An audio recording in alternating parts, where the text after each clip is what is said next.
The Triassic period occurred between 250 and 200 million years ago. It is marked by two major extinction events. At the beginning, the Permian-Triassic extinction, and at the end, the Late Triassic extinction.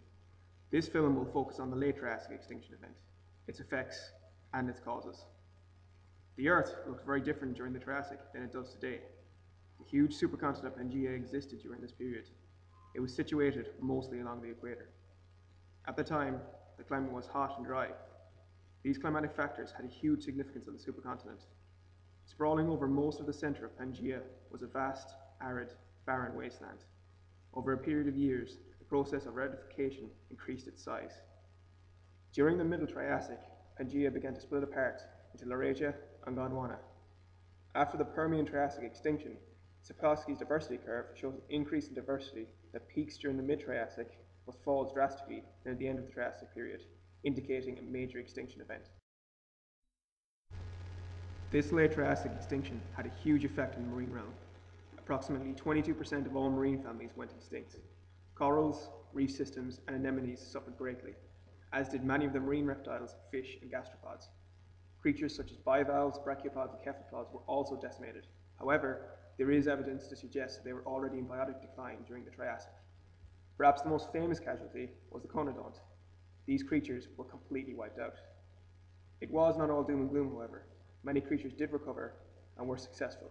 For example, the cephalopod, Ammonites, did suffer, but it lived on, and many of its relatives are alive today, relatives such as the cuttlefish.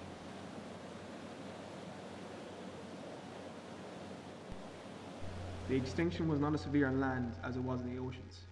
That said, it still had a profound effect on the terrestrial ecosystem. The large amphibians that roamed on land died out. Reptilian-like creatures such as the archosaurs were also wiped out. Many dinosaurs, who first began to appear in the mid-Triassic, also suffered. Synapsids, who were quite successful during the Triassic, were also decimated. Some of the more advanced synapsids, such as therispids, did survive, however. A grouping of these therispids, the cynodonts, would give rise to today's mammals. It is estimated that the major extinction took place around 201 million years ago, in a period of about 10,000 years. A smaller, minor extinction also occurred in the Upper Triassic, before the major extinction. Many scientists believe the two are connected. It's no surprise that the late Triassic extinction is considered to be one of the big five, but the question is, what caused it? For many years, scientists have argued and debated over the topic, but in general, there are three major theories. The climate change theory, the meteorite impact theory, and the camp theory.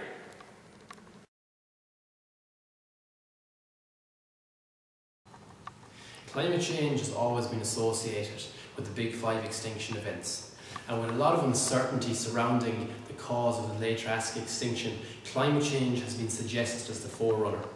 So now we're going to look at how climate change could have possibly affected the outcome of this extinction, and evidence from around the world that climate change was occurring during the time of the late Triassic extinction. During the late Triassic, Pangaea experienced a variety of climates. Northern latitudes were associated with humid conditions. Evidence from this can be seen on the Colorado Plateau, where kaolinite clays and alluviated clay soil deposits can be found. The centre of Pangaea was a vast desert which produced the old red sandstone we see today. In general, the late Triassic was considered a warm period. Evidence for this can be seen from the abundance of evaporite minerals, lack of glaciations, and reduced coal formation. Sea level fluctuations were also ongoing.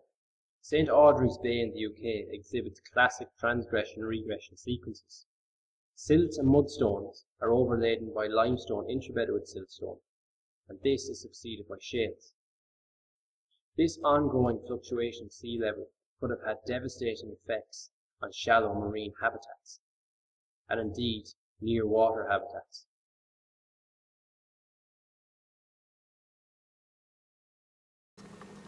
So, the meteor theory. What evidence have we got for it? One of the more favoured sites is in Canada, the Manicouagan crater.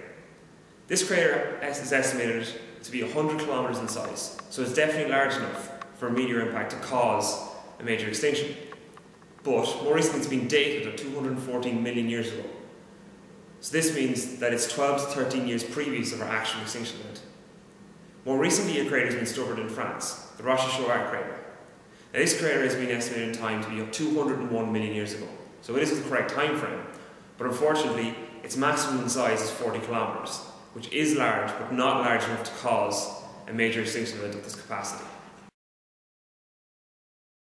So far you've heard two theories about how the late Triassic extinction event happened, through climate change or through meteorite impact.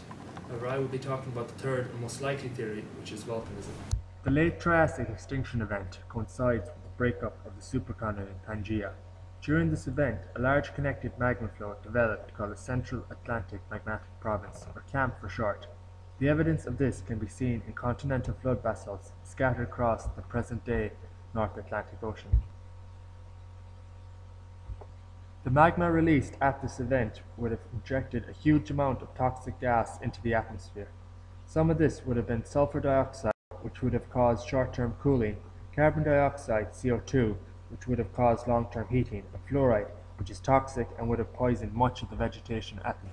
If the Lacaiga eruption was a bottle of water, then the camp event was an Olympic-sized swimming pool in terms of scale.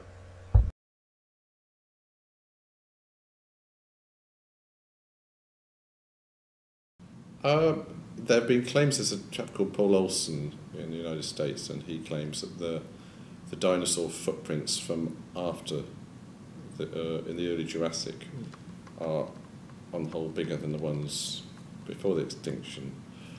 And he says, well, this was a major. This is showing that dinosaurs really were going on to bigger and better things, but I'm not convinced because it only works in the East United States. If you go to Mexico, places like that, you find lots of evidence of big dinosaurs before the end of the Triassic. So I'm not convinced that it was. I think the thing that really gave the dinosaurs a real advantage was an earlier extinction at the end of the Carnian, when it went from humid conditions to arid. Yeah. And dinosaurs were adapted for those sort of environments, and so the things that weren't they'd gone. Yeah. So that's what gave them the advantage. What do you think caused the late Triassic extinction event? Well, that's a good question, because there were various possibilities. There's one school of thought thinks it's an impact.